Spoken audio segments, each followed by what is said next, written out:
Austin's only right up the road. Merchant Marine, I had them all the way. Secretary's Cup, we had them in the parlay and all of that. EJ Manuel, Joey Galloway, Matt Berry, welcome into Week 12 of College Football Final. Every once in a while, we label something a statement Saturday because there are matchups that are going to have an impact not only in some of these conference races, but in playoff races as well. And remember last year when Oklahoma, they knocked Alabama out of the playoff?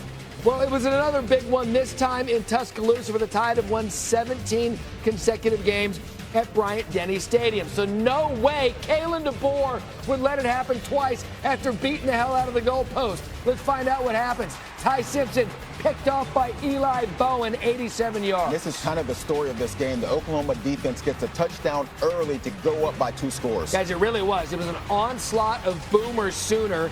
87 to take a 10-0 lead. Alabama 1st and 10 now. Ty Simpson to Caleb Edwards. Good 25-yard gain out of the backfield. An amazing acting job right there by Ty Simpson. You guys said he tripped. He did not know.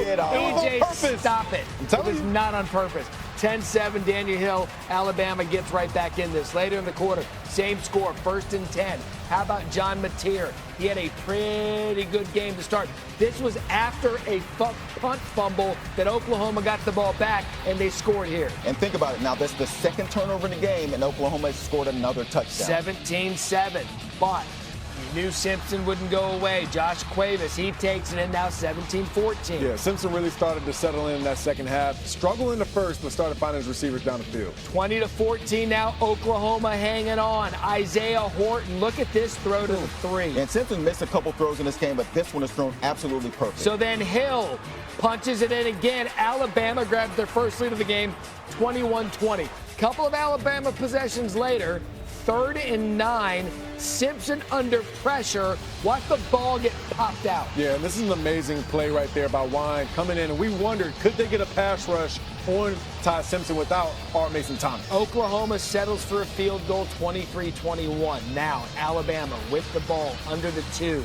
Pressure got to him again. His knee was down. He was down. Right. Loss of 11, Joey, for Alabama. Then, a couple of plays later, 4th and 6. Nope. Another errant throw by Simpson. He just missed a few. Oklahoma, the first team to beat Alabama back-to-back seasons since 14-15. We took down the number 4 team in the country, and that's what we focused on all week: physicality and the turnover margin. And we were successful in both, so that's how it happened.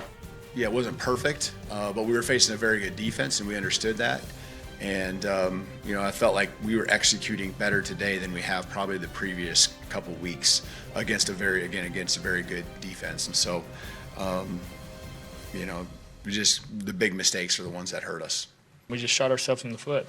Credit to Oklahoma and Coach Venables. They had a good scheme. They did a good job, and they played their tails off. But there's about 10 plays that wish we could add back. I feel like the outcome would be different.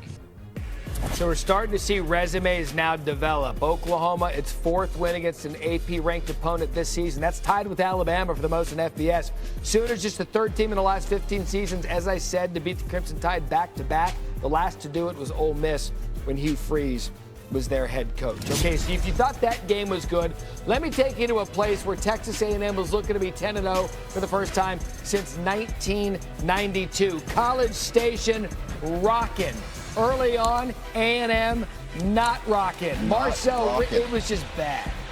I didn't even know who this A&M team was. I've never seen them in this season play this way. They looked terrible early on. Quick respect for the thick 6 from Nick Barrett. Oh, yeah. 17-3 South Carolina.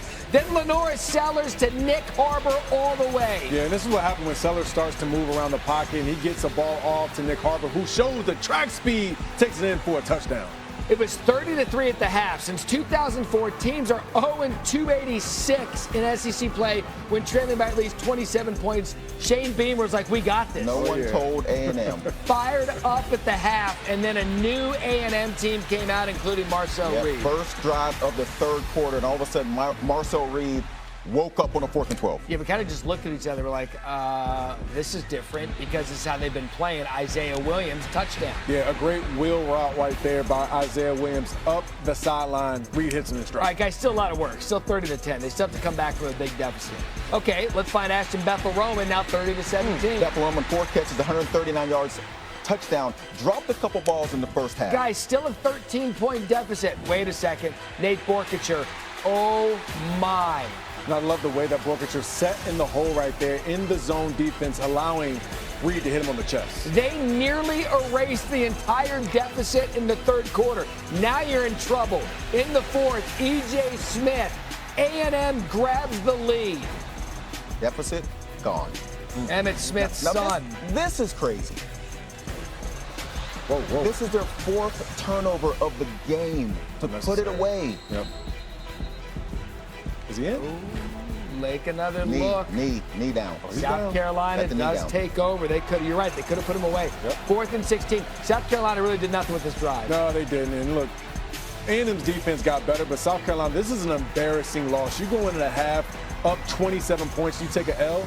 Terrible. 30-3 blown is inexcusable. Largest comeback in program history for Texas A&M. They survived. What characteristics does a group have to pull off what they just did? Yeah, I think unbelievable grit, unbelievable togetherness. They obviously got to play really bad to start the game. That starts it, but they don't blink. They don't. We've been in a lot of these situations.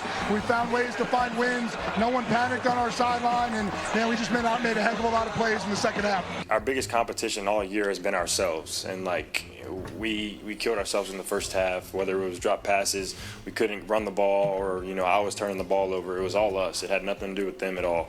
We just told each other that we didn't need to worry about the score. All we needed to beat was the clock, and so we had to go put points up. Defense had to go make stops, and that's what we did at the end of the day. So much history being made. In addition to what I told you, the largest in program history, largest comeback by an SEC team since LSU's. They came back 28-point comeback against Troy in 2008. I don't know how that happened, and I really don't want to revisit something that happened in 2008. I want to relive what happened on Saturday with Texas A&M. And really, it was about the quarterback, Marcel Reed. In the first half, he just looked sloppy, errant throws, drops. Second half, each a completely different quarterback and a completely different offense. We saw the response from the leader of the football team, and you also saw the poise kind of rise to the occasion. The first half was not clean, as you said, Matt. A couple drops, but also he was some errant throws. But his ability to take off and run, I believe, settled him down. In the second half, 316 passing yards. In the first, he was 6 of 19, 123 yards. So to me, this is one of those victories where you get into the college football playoff and you're down early in one of these games. You reach back to this memory of, hey, we've been here before, fellas. We can still come out with the W. The crazy part in that first half, Reed threw a couple interceptions, but it really could have been 6. Right. I mean, Carolina dropped 4 balls that hit him in the hands. Never seen A&M look that way in the first half. In the second half, they come out. Their defense plays well. They only gave up 74 yards. They had 4 sacks in that second half and gave up 0 points. Once the momentum started going, you could tell, okay, now they're starting to feel it. They went and got that first touchdown of the half, of the second half. And from there, it was A&M's game. And it was crazy to think Carolina had another shot at it at the end, and they just could not get back to what they did in the first half. Nothing with that. I found that as stunning as anything. You score 30 points in the first half, you get 0 in the second half. We talked about it watching. That's a championship, we believe we can do anything game for Texas A&M after that comeback. Now, kind of a disparity in the Alabama and Oklahoma game, and that Alabama outgained Oklahoma, and it wasn't even close. But that wasn't the story. It was a bend but don't break situation for Oklahoma's defense. Alabama had over 400 yards. Yeah. Oklahoma had 212. Mateer threw for 138 yards. The problem was the 3 turnovers for Alabama, and we talked about it. Oklahoma made those turnovers points. Yep. There was a pick 6, and then they got the fumble on the punt return by Ryan Williams. They turned that into a touchdown. Mateer ran it for a touchdown, and then the third one, they got a field goal out of it, and that was the difference in this game. If you just look at the stat line and see how Alabama outgained them, you would think that Alabama won. But when you watch him, Ty Simpson missed a couple key throws, a couple key third down throws, and then the 4th down throw to end the game. He threw for over 300 yards. Yeah. Not bad. But the key moments in this game, Oklahoma was just better without R. Mason Thomas in the game, their best defender. They were better in key moments. Joey, that's it. And you could tell that the pass rush, even if you weren't getting home for a sack, was something that rattled Ty Simpson. His feet were a bit choppy, unlike how he's played in this 8-game win streak he's had until this point. Yeah, you talked about the difference. Alabama season high 3 turnovers. Oklahoma 10-0 on turnovers in this game. Yeah. That's the difference. Because of it, Oklahoma's beaten Alabama 2 years in a row. Another big game in the SEC on Saturday. Texas still alive in a playoff conversation, taking on Gunner Stockton and Georgia.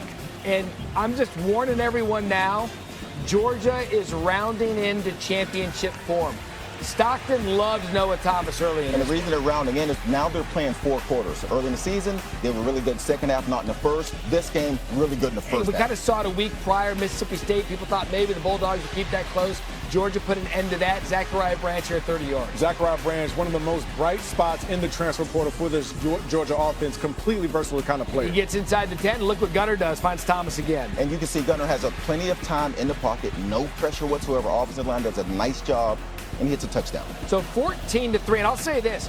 Arch Manning had some throws early that were just dropped. This one, Aaron's DeAndre Moore picks him off. Yeah, this was a tough one. And, Arch put it in a spot where he tried to give his receiver a chance to make the play, but K.J. Bolton, he catches it. It's an interception. So Texas trying to rely on their defense as well. Stockton into coverage, but he's picked off by Anthony Hill Jr. So in this moment, Texas has a chance to get back in this game. And they do just that. Here, Manning. Ryan Wingo again battled the drops, but not here. 14-10 after the touchdown. Yeah, Wingo ended up making the catches when he had to. 9 catches on the day, 62 yards, and that 1 touchdown. But in the fourth quarter, Georgia separates themselves as good as anyone in the country.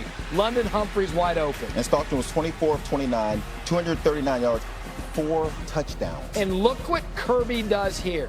He senses he's got him on the rope. Oh, wow. I love it. Game. That was it. That's the game. Possession right there. Yep. You give Georgia an extra possession, and then they back it up with a touchdown. This is going to happen. Destruction of Texas, 35-10 the final. Oh, I love this team. This team fights. They compete. They love it. What a great atmosphere to play in. Our guys came out to compete. I thought defensively we stepped up against a really good team. Arch is getting better and better, and our guys stepped up. So proud of the entire university, the administration, our players. Awesome victory for our program. Disappointing. It was a pretty good game for 3 quarters, and it was not a great game in the fourth quarter, at least not for us. So I think the challenge for us now is we got a 2-week season in front of us, and we got to get up off the mat. We got to go compete, and we got to find a way to go win the next 2 ball games and see what happens. By the way, Georgia has not lost since September 27th. Let that sink in for a bit. Indiana, they're rolling towards the college football playoff. So is Ohio State. A collision course in the Big Ten championship game appears imminent. In the Atlantic Coast, confusion, chaos, however you want to describe it, it's wild and it's fun. All right, so most likely ACC championship game scenario coming into Saturday. Welcome back to College Football Final, by the way. Duke, interesting. It was Duke, Georgia Tech. All right. That according to the ESPN analytics. I didn't have that. Now Kenny made this full screen. Oh, okay. I don't know if There he's you go. ESPN analytics, but just soak that up. That was what it was coming into Saturday. Keep that in mind as I bring you Georgia Tech and Boston College. Now I'm going to say this about BC. They've had a rough season, but they will fight you. Oh, yeah. Malik Rutherford here, 71 yards for the touchdown. Ramblin' rack up 14-7. Rutherford had 5 catches, 121 yards, and this key touchdown. So you're thinking, okay, BC, hot go. start, scripted plays. Here comes Georgia Tech. They're going to run away with it. No, Dylan Lonergan and BC did not have that. 3-yard touchdown run to Kaden Chudzinski ties the game at 14. Yeah, this ends up being a really nice pass by Lonergan. You get down inside the red zone, you got to find a way to get in. And then here, Jordan McDonald, 14-yard touchdown. BC has 0 ACC wins, and they're leading. 21-17. They're doing more than leading, Joey. They're winning. Is an upset alert on the way? 28-17.